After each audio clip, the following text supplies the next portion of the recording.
ప్రపంచ దేశాలను చుట్టేస్తూ తనదైన శైలిలో వ్లాగ్స్ చేసే యూట్యూబర్ అన్వేష్ అలియాస్ నా అన్వేషణ ఇప్పుడు సోషల్ మీడియాలో అత్యంత తీవ్రమైన వ్యతిరేకతను ఎదుర్కొంటున్నాడు. నిన్నటి వరకు తన ప్రయాణ విశేషాలతో మిలియన్ల కొద్దీ ఫాలోవర్లను సంపాదించుకున్న అన్వేష్ ఒక్కసారిగా వివాదాస్పద వ్యాఖ్యలతో తన ప్రతిష్టను దిగజార్చుకున్నాడు. కేవలం సాధారణ విమర్శలే కాకుండా హిందూ ధర్మం, దేవుళ్ళు మరియు గౌరవనీయ వ్యక్తులపై ఆయన చేసిన పచ్చి బూతుల వ్యాఖ్యలు ఇప్పుడు తెలుగు రాష్ట్రాల్లో దావాగ్నిలా మండుతున్నాయి. సోషల్ మీడియాలో లక్షలాది మంది ఫాలోవర్స్ ఉన్న ఈ యూట్యూబర్పై నెటిజన్లు భారీ స్థాయిలో ఆగ్రహం వ్యక్తం చేస్తున్నారు.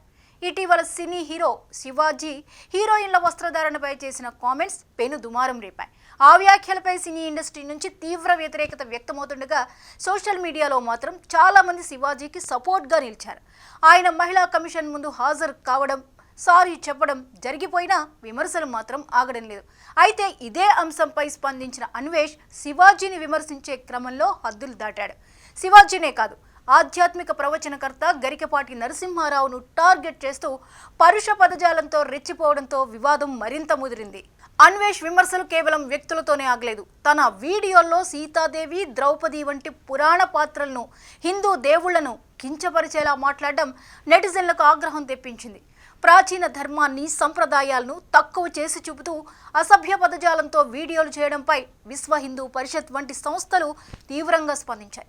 కేవలం వ్యూస్ కోసమో లేదా తన వ్యక్తిగత పంతం కోసమో కోట్లాది మంది మనోభావాలను దెబ్బతీయడం క్షమించరాని నేరమని ప్రజలు మండిపడుతున్నారు.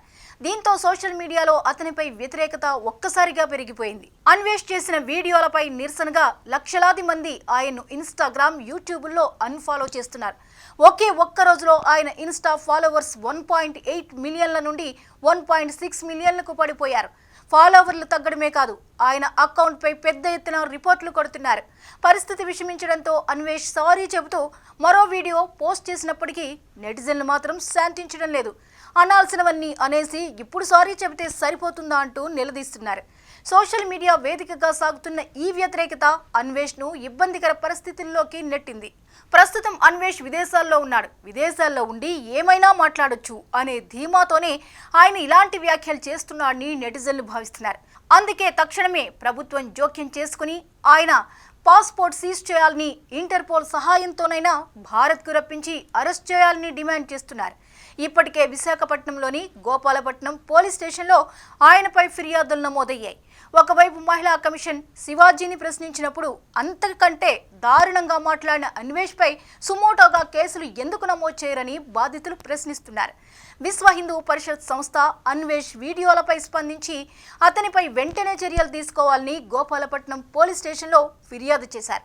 విదేశాల్లో ఉంటూ ఈ తరహా వ్యాఖ్యలు చేయడం ఎంతవరకు చట్టబద్ధమని ప్రశ్నిస్తున్నారు. మరోవైపు మహిళల వస్త్రధారణపై కామెంట్స్ చేసిన శివాజీని మహిళా కమిషన్ పిలిపించి ప్రశ్నించిందని, అదేవిధంగా అన్వేష్ చేసిన వ్యాఖ్యలను కూడా సుమోటోగా తీసుకోవాలని డిమాండ్ చేస్తున్నారు. అతన్ని ఇండియాకు రప్పించి కేసులు నమోదు చేయాలని, పాస్పోర్ట్ సీజ్ చేయాలని కొందరు డిమాండ్ చేస్తున్నారు. అలాగే అతని యూట్యూబ్ ఛానల్ను కూడా రిపోర్ట్ చేసి మూసివేయించాలన్న డిమాండ్ సోషల్ మీడియాలో బలంగా వినిపిస్తోంది. అమ్మాయిలు అలా బట్టలు వేసుకుంటే తాను కూడా ఆనందిస్తానని వ్యాఖ్యానించిన అన్వేష్కు గరికపాటి వంటి ప్రవచనకర్తల గురించి మాట్లాడే నైతిక హక్కు లేదని నెటిజన్లు విమర్శిస్తున్నారు. విదేశాల్లో ఉండి ఇష్టం వచ్చినట్లు మాట్లాడి తప్పించుకోవడం కుదరదని, అవసరమైతే ఇంటర్పోల్ సహాయం తీసుకుని అయినా అతన్ని పట్టుకోవాలని కొందరు కామెంట్స్ చేస్తున్నారు.